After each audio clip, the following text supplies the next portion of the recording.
Hi there guys, I've just installed a Blackvue 750 2-channel Blackvue camera in this Range Rover Velar. That's the rear one, show you the front one.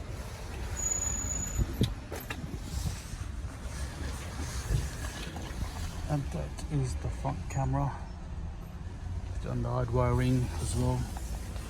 That's where the ground is. And then just below here is where we run the ignition wire. And everything's running on the ignition. Show you quickly.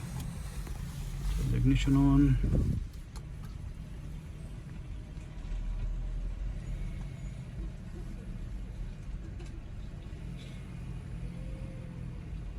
And the camera comes on.